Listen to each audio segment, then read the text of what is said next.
Bienvenue sur Azimut, le podcast de l'orientation proposé par les spécialistes des études supérieures. Dans cet épisode, nous répondons à la question « Comment préparer un échange avec des étudiants ?»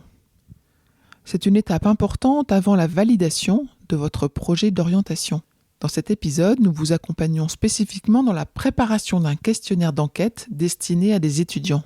Ce questionnaire vous est utile pour recueillir les informations qui vous manquent et dont vous avez besoin pour choisir vos études et décider de votre orientation. Il est destiné à des étudiants qui poursuivent des études qui vous attirent. Ces informations sont différentes et complémentaires de celles que vous obtenez lors des salons d'orientation, des journées portes ouvertes ou sur le site internet. Pour préparer cet entretien auprès de la personne de votre choix, listez toutes vos questions et organisez-les. Lors de votre échange, vous les adapterez à votre interlocuteur. Il y a deux types de questions. Les questions fermées, qui vous permettent d'obtenir une information précise, comme quelles sont les matières enseignées en première année. Là, la réponse attendue se limite à une liste. Et puis les questions ouvertes, où vous invitez votre interlocuteur à donner son avis. Par exemple, pour quelles raisons avez-vous choisi cette école ? À cette question, on s'attend à ce que l'étudiant nous donne plusieurs raisons personnelles qui l'ont entraîné à choisir cette école. L'ensemble des questions susceptibles de vous apporter des réponses pertinentes pour votre projet d'études sont axées autour de plusieurs sujets. Le premier, autour du parcours de l'étudiant. Quelles étaient ses options, ses spécialités au lycée ? Quel type d'élève était-il ? Avait-il des activités, des engagements en dehors de l'école ? Un autre axe peut être autour de son projet. Pourquoi est-ce qu'il s'est orienté dans cette filière ? Pourquoi dans cette école ? Pourquoi avec cette formation ? Et autour de la formation elle-même, les questions peuvent être par exemple, quelles sont les conditions d'inscription et d'admission ? Quel est le contenu des cours ? Quelles sont les matières enseignées ? Les options proposées ? Les stages demandés ?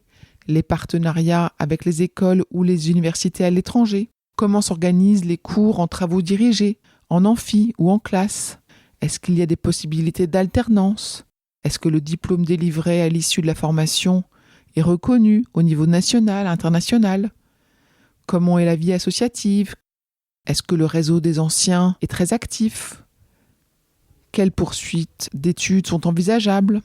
Quels sont les débouchés ? Quels sont le coût total des études ? Et par exemple, d'autres questions autour de l'hébergement. Vous pouvez également avoir des questions en ce qui concerne l'organisation et le rythme de sa vie d'étudiant. Cette liste n'est bien sûr pas exhaustive. C'est à vous de la compléter et de la personnaliser en fonction de vos envies et de votre curiosité. Attention, ne préparez pas une liste de 50 questions si l'étudiant va vous consacrer 10 minutes. Il faut le laisser parler, il faut l'écouter avant de absolument souhaiter lui poser toutes vos questions. En résumé, cette rencontre avec les étudiants est une étape importante avant la validation de votre projet. Elle requiert votre implication et pour obtenir des réponses précises auprès des personnes ciblées, préparez toutes vos questions et adaptez-les à votre interlocuteur. Allez, lancez-vous. Je vous retiens quelques instants de plus pour vous remercier de votre écoute fidèle. Les nombreux messages que vous nous envoyez nous touchent beaucoup et nous lisons toujours les avis que vous nous laissez sur Apple Podcast avec émotion. Si ce n'est pas encore fait, allez nous déposer 5 étoiles et rédiger votre commentaire sur Apple Podcast et sur Spotify. Vous pouvez également vous abonner pour avoir les épisodes dès leur sortie. Et surtout, partagez l'existence du podcast autour de vous. Parlez-en. Pour bénéficier d'une lecture d'épisodes par thématique, nous vous recommandons d'aller sur notre site azimut-podcast.com. Vous verrez, tout y est très bien classé.